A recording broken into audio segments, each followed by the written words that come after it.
Butter is one of the oldest foods in human history. It's supposed to be simple. Just cream churned until the fat separates, maybe a little salt. That's it. Right. But walk through a modern supermarket and you'll see dozens of products labeled butter, or something very close to it. Some promise rich taste. Others highlight farms, tradition, or purity. And most consumers assume they're all more or less the same. They're not. Because when you turn the package around and read the ingredient list, you start seeing things that traditional butter never contained. Added water, emulsifiers, flavor systems, and in some cases vegetable oils blended in quietly to cut costs and extend shelf life. This isn't about saying butter is bad, and it's not about fear. It's about understanding how a simple food became industrially optimized and how far some popular brands have drifted from what butter was historically meant to be. In this investigation, we'll rank 10 butter brands from worst to best, based on ingredients, processing, and labeling, so you can see which ones are worth buying and which ones you should think twice about. The traditional standard to evaluate modern butter fairly, we need a clear reference point. What butter is supposed to be by definition, by history, and by regulation. Traditional butter is made from cream. That's it. Cream is churned until the milk fat separates from the liquid buttermilk, forming a solid fat matrix. Salt may be added for preservation and flavor, but fundamentally, butter is a milk fat product. It's not a blend, not a spread, and not a formulation. Historically, this process has remained unchanged for centuries, from small farms in Europe to early dairies elsewhere. Butter quality was determined by butterfat content, freshness of cream, and culturing. Cultured butter made from fermented cream was especially valued for its deeper flavor and aroma. Modern regulations still reflect this simplicity. In the United States, Food and Drug Administration standards define butter as a product containing at least 80% milk fat, with the remainder being water and trace milk solids. In the European Union, standards are similar, with stricter norms around labeling and fewer allowances for butter-like positioning. Why does this matter? Because butterfat is the point. What delivers flavor, mouthfeel, and performance in cooking and baking. When water content is pushed higher, or when emulsifiers are added to stabilize texture, the butter may still be legal, but it's no longer optimized for quality. Over time, industrial production shifted priorities. Yield efficiency, cost control, and uniform texture began to matter more than richness or tradition. That's when added water, processing aids, and blended formulations entered the picture. So when we talk about real butter, we're not being nostalgic, referring to a clearly defined standard, one that still exists, but isn't always followed. Understanding that standard is essential before judging what's on shelves today. What's actually in these butter brands? Now that we know what butter should be, let's look at what many products labeled butter have become in industrial production. As with chocolate, the issue isn't legality. How far formulations drift from the traditional standard while still meeting minimum requirements. We'll rank 10 widely sold butter and butter-adjacent brands from worst to best, based on ingredient lists, water content, use of additives or oils, and processing priorities. Number 10, WORST Country Crock. Despite its placement near butter in stores, Country Crock is not butter. It's a spread made primarily from vegetable oils, water, emulsifiers, and flavor systems designed to mimic butter's taste and color. The product is engineered for spreadability and shelf stability, not butterfat quality. The problem isn't that it exists, it's that many consumers assume it's butter. Number 9, I can't believe it's not butter.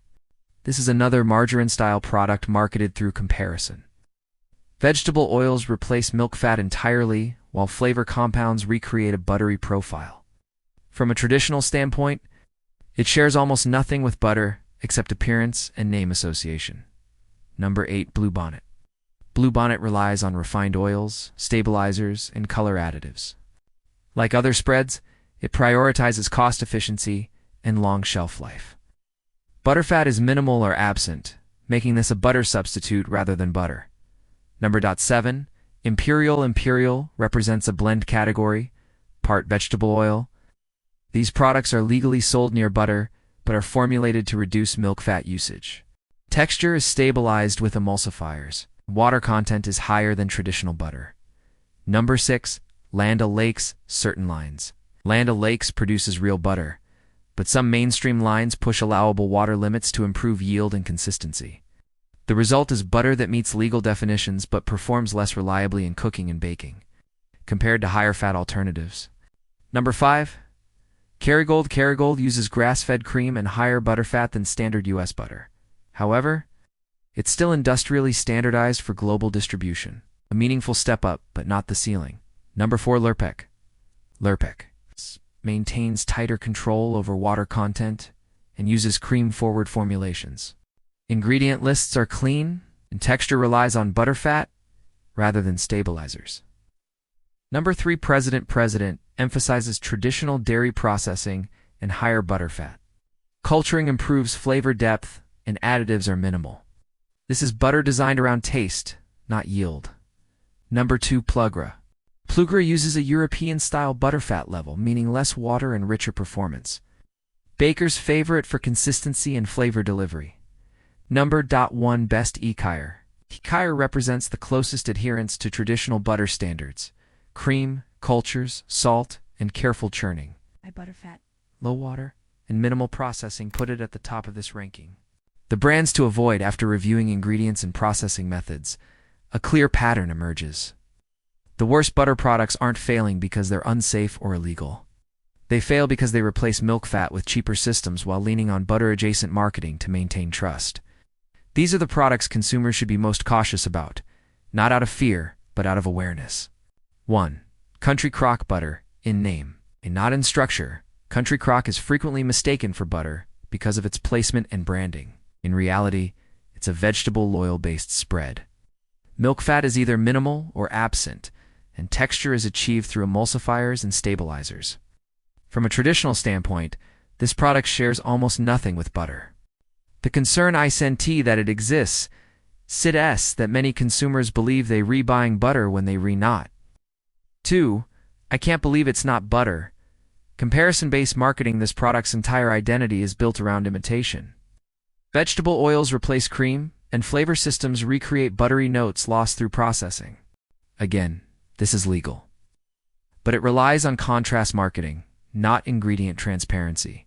The result is a butter alternative that quietly occupies butter's shelf space. 3. Bluebonnet legacy margarine positioning. Bluebonnet reflects an older industrial model. Refined oils, color additives, and stabilizers engineered for long shelf life. Butterfat plays little to no role. For consumers seeking real butter functionality, flavor release, browning, baking performance, this product simply doesn't qualify. For Imperial, the butter blend problem. Imperial represents a growing gray zone. Butter oil blends. These products contain some dairy fat, but it's diluted with vegetable oils and water to reduce costs and improve spreadability. The issue here is not safety, it's dilution. Consumers expecting traditional butter performance get a product optimized for yield and convenience instead. Why these brands matter? None of these products violate regulations, but collectively, they demonstrate how butter's definition has been stretched to its legal limits. Common industry practices to watch for: vegetable oil substitution, high water content to increase yield, emulsifiers, stabilizing diluted fat, buttery. Language without butterfat clarity. Over time, this reshapes expectations. Butter becomes softer, blander, and more uniform while the original standard quietly fades from memory. The good news is that consumers still have options. Products that prioritize cream, higher butterfat, and minimal processing do exist, and they're easy to identify once you know what to look for. That's where we go next. The safe alternatives. Once you understand how butter is diluted and blended in industrial production, the question becomes straightforward. Which products still respect what butter is supposed to be? The following are not endorsements. They are examples of butter brands that, based on ingredient lists and production methods, remain closer to traditional butter standards, using cream as the foundation, minimizing water, and avoiding oil substitution. 1. Ekire is often cited as a benchmark because of its simplicity. Cream cultures, salt optional. The butter is traditionally churned, cultured for flavor depth, and maintained at a high butterfat level. Texture and aroma come from fermentation and fat not stabilizers. It's expensive, but the cost reflects yield loss and time-intensive processing. To Plugra uses a European-style butterfat percentage, meaning less water and richer performance. This makes it especially valued in baking, where water content can alter results. Ingredient lists are clean, and flavor is driven by milk fat rather than added notes. 3. President balances accessibility with tradition. Many of its products use cultured cream and minimal processing, resulting in butter that delivers both flavor and reliability without heavy formulation tricks. Lurpak maintains tighter control over water content and emphasizes cream-forward formulations. While still industrially scaled, it relies on butterfat not emulsifiers for texture. 5. Kerrygold's grass-fed cream contributes to higher butterfat and a distinct flavor profile. Though globally distributed and standardized, it remains meaningfully closer to traditional butter than most mainstream options. Where to find better butter? European imports, specialty grocers, local dairies offering cultured butter. The price reality: better butter costs more because butterfat yield is lower, water isn't used to inflate volume, culturing and slower churning take time. The goal isn't luxury, it's ingredient integrity. Understanding these patterns allows you to recognize quality beyond brand names. Once you do, choosing better butter becomes much easier. How to shop smart for real butter? By now, it's clear that butter quality has less to do with branding and more to do with ingredients and structure. The good news is that butter is one of the easiest foods to evaluate once you know what to look for. Start with the ingredient list. Real butter should list cream, salt optional. That's it. If you see vegetable oils, emulsifiers, stabilizers, or flavorings, you're no longer looking at traditional butter. Understand butterfat and water content in the US. Butter must contain at least 80% milk fat, but that leaves room for variation. Higher quality butters often contain 82 to 84% butterfat, meaning less water and better performance in cooking and baking. Excess water may improve spreadability, but it dilutes flavor and can cause sputtering when heated. Cultured versus sweet cream butter. Cultured butter is made from fermented cream and offers deeper, more complex flavor. Sweet cream butter is churned from fresh cream and tastes milder. Neither is inherently better, but cultured butter aligns more closely with traditional methods. Watch the language on the package. Terms like buttery, spread, or butter blend signal formulation shortcuts. If it doesn't say butter, it usually isn't. Ask one key question: is this product designed to maximize butterfat or to maximize yield and convenience? Once you can answer that, you're shopping with Claritime, not marketing cues. Butter hasn't become complicated because consumers asked for it. It became complicated because industrial efficiency rewards dilution. Adding water increases yield. Blending in oils cuts costs. Emulsifiers stabilize texture. And all of it can happen while staying within legal definitions. None of the products discussed here are unsafe, and none of the companies involved are doing anything illegal. But legality is not the same as tradition, and it's not the same as quality. What's changed is expectation. When butter is repeatedly softened, diluted, and blended, consumers slowly forget what real butter tastes like, how it behaves in a pan, and why it mattered in the first place. Over time, buttery becomes a flavor instead of a food. The solution isn't outrage, it's literacy.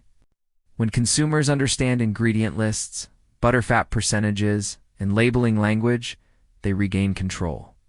Demand shifts toward products that prioritize cream, fat, and honest processing. And when demand changes, the industry follows.